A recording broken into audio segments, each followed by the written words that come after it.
Hi everyone, Tom here again for my second research report project, and I am doing the movie Forrest Gump.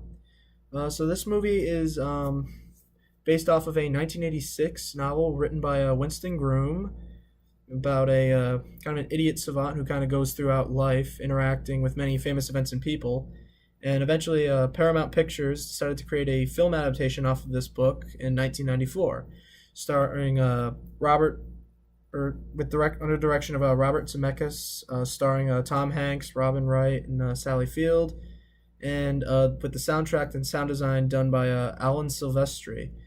Many people really remember this film for its nostalgic look at many famous events and people, its memorable lines and screenshots, and its soundtrack with many famous songs in it. It's even won many awards for Best Actor with Tom Hanks, Best Adapted Screenplay, Best Visual Effects, and Best Film Editing, and is even preserved right now in the Library of Congress in 2011.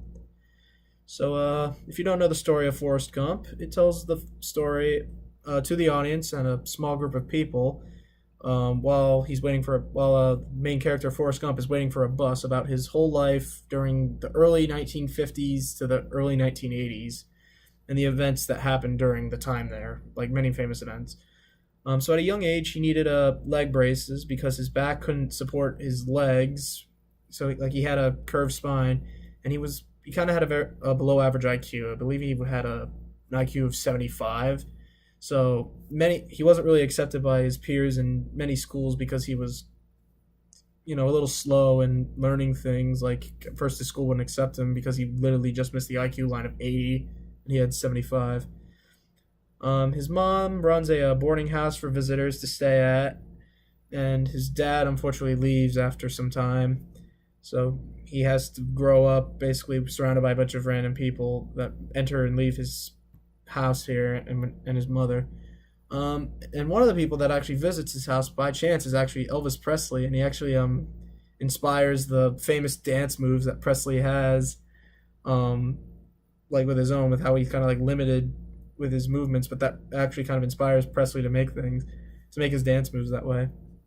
And then on his first day of school, he meets a young girl named Jenny. He says Jenny, that's the way it kind of sticks. And they quickly become best friends, but they're quickly attacked by some bullies after the first day. And then Jenny tells Forrest to run away after they start attacking him with rocks and chasing him with bikes. But as he runs, he breaks out of his leg braces, like they fall off of his legs, and he's able to run extremely fast. And that's kind of where the term "run, Forrest, run" comes from, because he runs very quickly.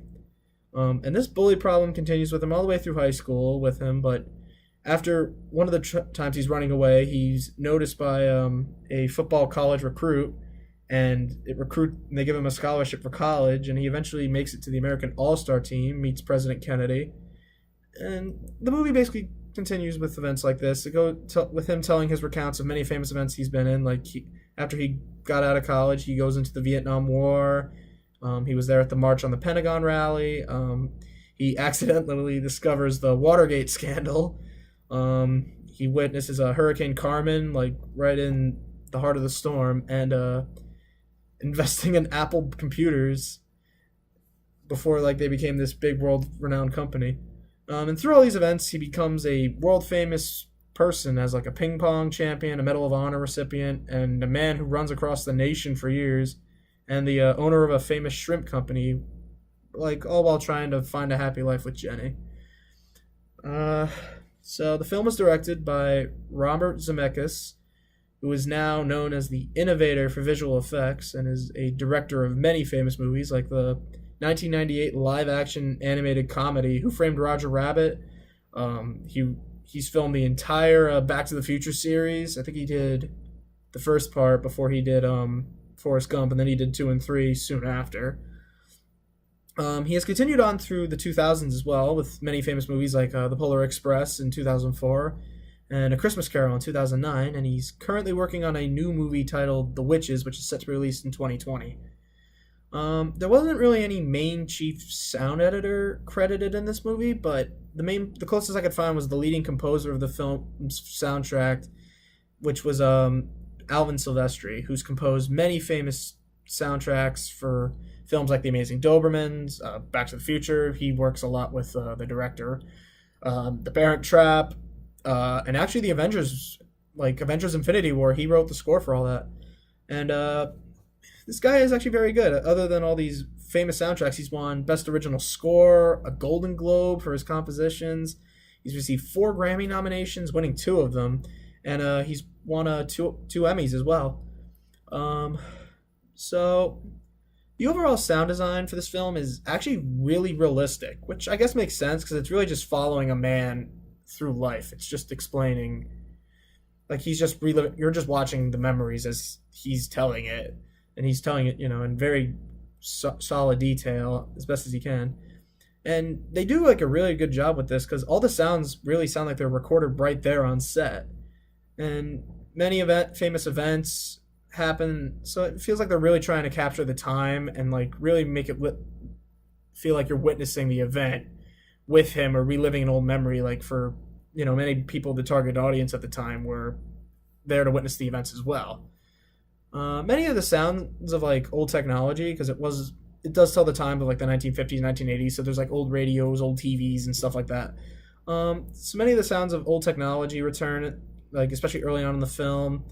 But there are also some really powerful moments in the movie, like scenes, war scenes, and when they're in Vietnam with heavy rains and the military equipment, and they really kind of overemphasize some of the points for that. And there are a few other examples of that happening outside. One of the examples is going to be the scene I'm going to be talking about here. Once again, like the last one, I'll have the links in the description of the video or in the post that I'm going to post up here with the post here, so you'll be able to follow along maybe after you either watch the video or if you want to watch the scene and then come back and hear what I have to say as I kind of watch on, so you can make the reference.